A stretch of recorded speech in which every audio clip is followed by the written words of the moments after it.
तो चलिए देखते हैं कुछ important points about the power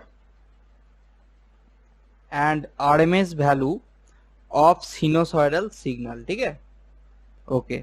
तो देखिए यहाँ पे हमने x of T equal to A sine omega T लिया है। ठीक है, मतलब हमने एक सिंपल साइन वेव लिया है। ठीक है, तो देखते हैं इस सिंपल साइन वेव का पावर क्या आता है। ठीक है, तो देखिए एक सिंपल साइन वेव जो कि ए साइन ओमेगा टी के टर्म में है, ठीक है ना, जहाँ पे ओमेगा है उस साइन वेव का एंगुलर फ्रीक्वेंसी, उस साइन वेव का पावर क्या आता है, ये चीज आप लोगों को याद रखना है। क्या आता है, ए स्क्वायर डिवाइड बाई 2। ठीक है, जहां पे ए क्या है, ए है इस साइन वेव का पीक और मैक्सिमम वैल्यू। ओके, ठीक है।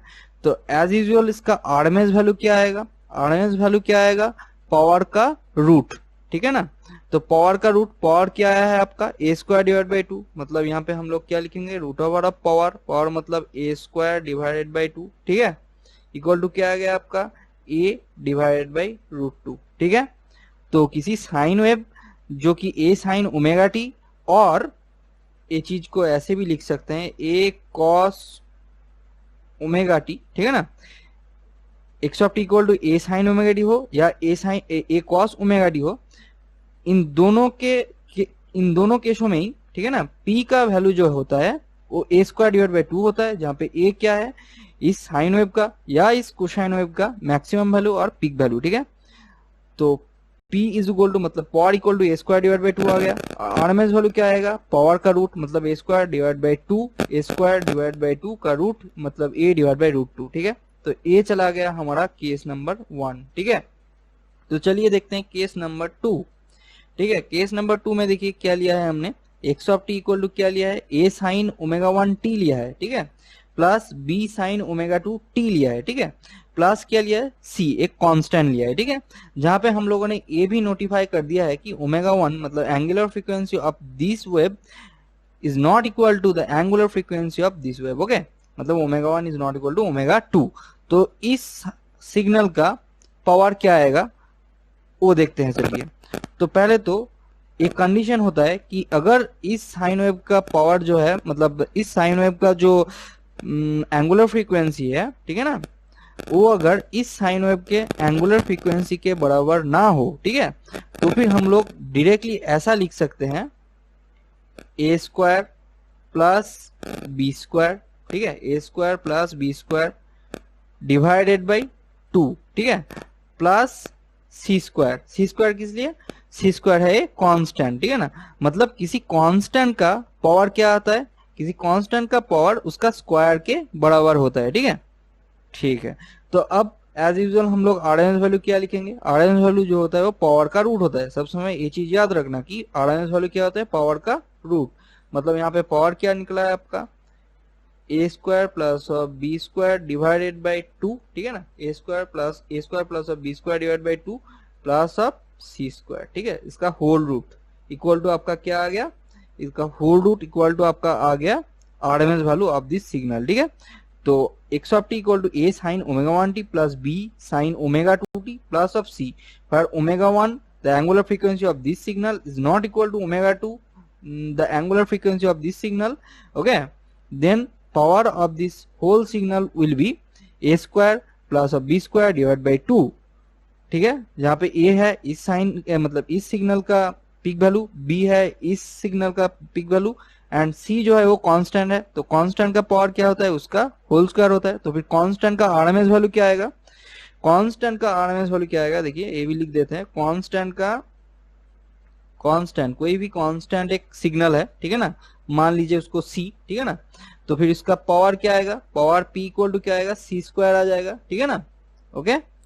अब देखिए, तो RMS value of the constant क्या आएगा, RMS value of constant is nothing but power का root is nothing but root over of c square equal to c. ठीक है, हो गया। तो फिर यहाँ पे देखिए p equal to A square plus B square divide by 2 plus of c square किया। ठीक है, जो पावर आ गया, उसके बाद आरएमएस किया, आरएमएस क्या है, रूट ओवर ऑफ p, तो root over of a square plus of b square divide by 2 plus of c square. यहाँ पे सी स्क्वायर क्यों हुआ, क्योंकि यहाँ पे एक कांस्टेंट सिग्नल है, कांस्टेंट सिग्नल का पावर क्या होता है, सी स्क्वायर होता है, तो इसीलिए हम लोग प्लस ऑफ सी स्क्वायर कर दिया। और एज यूजुअल हम लोगों को आरएमएस वैल्यू निकालना है, पावर तो नहीं निकालना है, इसीलिए हम लोग जो टोटल पावर हम लोगों का निकाला है ए square plus of b square divide by 2 plus of c square, उसका होल रूट कर दिया, ठीक है ना। तो हो गया हम लोग का RMS value for this signal, ठीक है। तो चलिए देखते हैं तीसरा केस, ठीक है।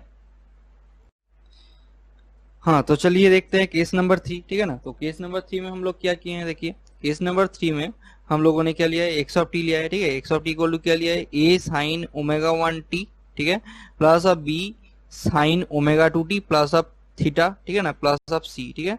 जहां पे हम लोगों ने अब क्या बोला है कि ओमेगा 1 इक्वल टू ओमेगा 2, ठीक है। ओके, मतलब इस सिग्नल का जो एंगुलर फ्रीक्वेंसी है, ठीक है ना, एंगुलर फ्रीक्वेंसी जो है वो इस सिग्नल के एंगुलर फ्रीक्वेंसी के समान है, ठीक है। और ये वाला तो कांस्टेंट है, ठीक है ना। तो अब क्या होगा, पावर पावर अब आपका आ जाएगा ए स्क्वायर, ठीक है ना, प्लस ऑफ बी स्क्वायर, ठीक है, प्लस ऑफ 2ab, ठीक है।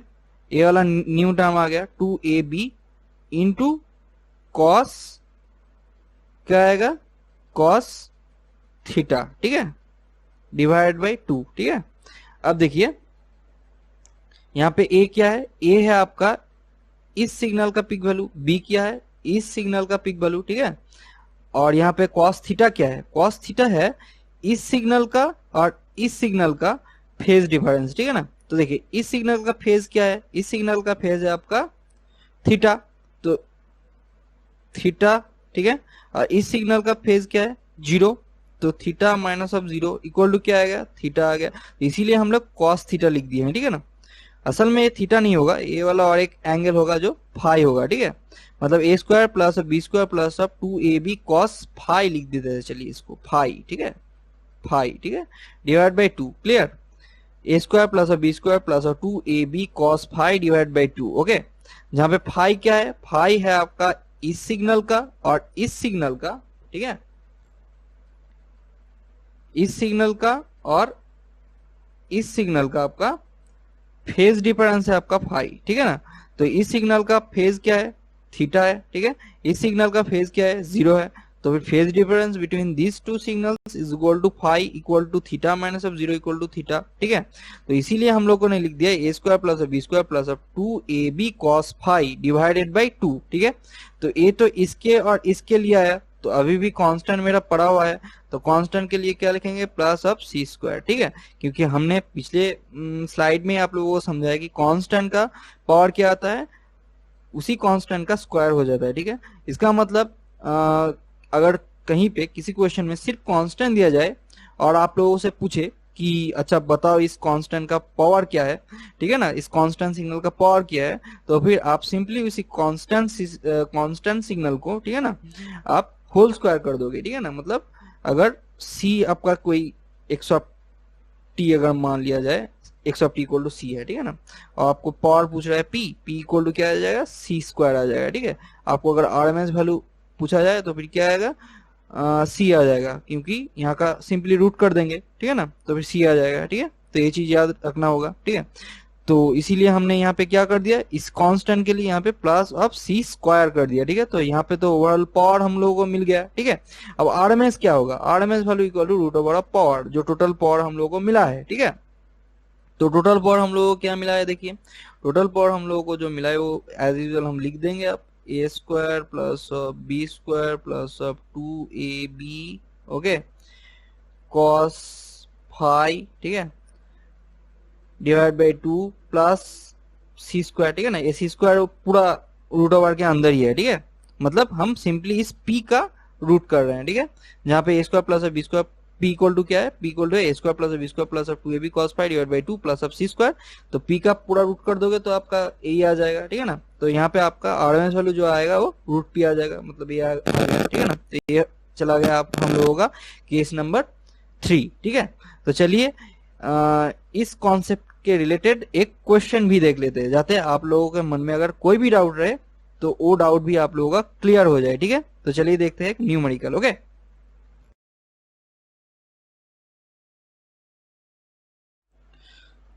तो चलिए देखते हैं क्वेश्चन। देखिए ये क्वेश्चन क्या बोल रहा है, x of T equal to 3 plus of 2 sine t cos t a cos 2t। Okay, तो इस सिग्नल दिया हुआ है, इस सिग्नल का क्या बोला है, आरएमएस वैल्यू निकालने के लिए बोला है, ठीक है ना, आरएमएस वैल्यू निकालने के लिए बोला है। ये क्वेश्चन कहाँ पे आया है, देखिए गेट 2009 में आया है, ठीक है ना, इंस्ट्रूमेंटेशन ब्रांच को पूछा गया है, ठीक है। तो चलिए इस क्वेश्चन को करते हैं सॉल्व। तो देखिए पहले यहाँ पे क्या बोला है, आरएमएस वैल्यू निकालने के लिए बोला है, परंतु हम लोग क्या निकालेंगे, पहले पहले पावर निकालेंगे, power of x of t. तो power of x of t क्या आएगा, power of x of T equal to क्या आएगा, पी इक्वल टू क्या आ जाएगा आपका, देखिए कांस्टेंट है तो कांस्टेंट के लिए क्या करेंगे, 3 स्क्वायर कर देंगे सिंपली, ठीक है। तो 3 स्क्वायर कर दिए, प्लस प्लस प्लस आपका, अच्छा पहले ना एक चीज करना पड़ेगा, ठीक है ना, ऐसे नहीं कर सकते हम, डायरेक्टली ऐसे नहीं कर सकते, पहले हम लोगों को एक्स ऑफ टी फिर से लिखना पड़ेगा, ठीक है। तो पहले x of T equal to क्या कर दिए, 3 प्लस यहाँ पे देखिए ये जो टर्म है ना, इसको मतलब हम लोगों को दो साइन के टर्म में मतलब लिखना पड़ेगा, ठीक है। तो देखिए यहाँ पे क्या लिखा है, 2 साइन टी कॉस 2t, ठीक है। तो 2 साइन ए कॉस बी का फॉर्म है, ठीक है। तो फिर हम लोगों को बेसिक ट्रिगोनोमेट्री का फॉर्मूला तो याद ही होगा, तो उससे हम लोग लिख सकते हैं क्या, 2 sine a cos b equal to sine a plus b plus sine a minus b. Okay, तो साइन ए प्लस बी मतलब साइन 2t प्लस अब टी इक्वल टू क्या आएगा, 3t, ठीक है, plus sine a minus b, तो sine a क्या है, टी, माइनस ऑफ क्या आएगा, 2t, तो t minus of 2t equal to क्या आएगा, माइनस ऑफ t, ठीक है। तो यहाँ पे क्या लिख सकते हैं हम, sorry 3 x of T equal to क्या लिख सकते हैं फिर से, x of T equal to क्या आ जाएगा, x of T equal to 3 plus of sine 3t, ठीक है, साइन माइनस ऑफ टी क्या आ जाएगा, sine minus of T equal to minus of sine t आ जाएगा, ठीक है, क्लियर है। ओके, अब इस सिग्नल का हम लोग पावर निकाल सकते हैं आराम से, ठीक है। तो पावर क्या आ जाएगा इसका, बोलिए, इसका पावर आ जाएगा p इक्वल टू क्या आएगा, देखिए 3 है, एक कांस्टेंट है, तो फिर क्या करेंगे हम, 3 का होल स्क्वायर कर दिए, ठीक है। ओके, उसके बाद क्या होगा, देखिए उसके बाद देखिए एज यूजुअल प्लस बैठा देंगे। अब देखिए इस साइन 3t का आपका मैग्नीट्यूड क्या है, ठीक है, इस साइन सॉरी मैग्नीट्यूड बोल रहे हैं, साइन 3t का पीक वैल्यू क्या है, 1 है, ठीक है ना। तो 1 जो है उसका हम लोग क्या कर देंगे, 1 का होल स्क्वायर, ठीक है, डिवाइड बाय क्या करेंगे, डिवाइड बाय कुछ भी नहीं करेंगे, इसको एक्सटेंड करेंगे, ठीक है ना। उसके बाद प्लस मारेंगे यहाँ पे एक। अब देखिए साइन टी का क्या है, साइन टी का क्या करेंगे, साइन टी का पीक वैल्यू देखेंगे, ठीक है, और maximum value of sine T देखेंगे, क्या आ जाएगा, 1 ही आएगा, ठीक है ना। एज साइन 3t का पीक वैल्यू क्या था, 1 था, तो 1 स्क्वायर कर दिए, साइन टी यहाँ पे जो है उसका पीक वैल्यू क्या है, -1 है, सॉरी -1, तो -1 का होल स्क्वायर कर दिए, ठीक है, जो +1 ही आएगा, ठीक है। उसके बाद हम क्या चेक करेंगे, इन लोगों का देखिए एंगुलर फ्रीक्वेंसी चेक करेंगे, ठीक है। देखिए इसका एंगुलर फ्रीक्वेंसी क्या है, 3 है, इसका एंगुलर फ्रीक्वेंसी क्या है, 1 है, तो फिर ये केस किसका बन रहा है, ω1 इज नॉट इक्वल टू ω2, ठीक है। ओके, अब देखिए क्या हो रहा है, तो फिर यहाँ पे क्या करना पड़ेगा, a square plus b square divided by क्या करेंगे, 2 कर देंगे, ठीक है ना। तो यहाँ पे हम लोग का पावर हो गया, ठीक है ना, पावर का मान हम लोगों को पता चल गया है, 3 स्क्वायर मतलब 9 प्लस अब क्या आ जाएगा, 1 square plus 1 square equal to क्या आएगा, 2 आएगा, डिवाइड बाई 2 इक्वल टू क्या आएगा आपका 10 आएगा, ठीक है ना। तो पावर का मान क्या आ गया, 10 आ गया। तो फिर बोलिए आरएमएस वैल्यू का मान क्या आएगा एक्स ऑफ टी का, ठीक है, आरएमएस वैल्यू का मान आएगा root over of power, root over of power मतलब रूट ओवर ऑफ 10। तो ये आ गया हम लोग का आरएमएस वैल्यू का मान। अगर ये चीज एक्स ऑफ टी अगर वोल्ट में दिया होगा, अगर वोल्ट में दिया होगा तो फिर √10 वोल्ट आ जाएगा, ठीक है ना। ओके, एज यहाँ पे कोई यूनिट नहीं दिया है तो यहाँ पे भी कोई यूनिट की जरूरत नहीं है, ठीक है। तो आशा करता हूँ कि समझ में आ गया होगा आरएमएस वैल्यू का कॉन्सेप्ट अच्छे तरीके से आप लोगों को, ठीक है ना। तो नेक्स्ट वीडियो में हम लोग क्या करेंगे, और एक डिपेंडेंट सोर्स कंटेनिंग सर्किट लेंगे और उसका एनालिसिस करेंगे, ठीक है ना।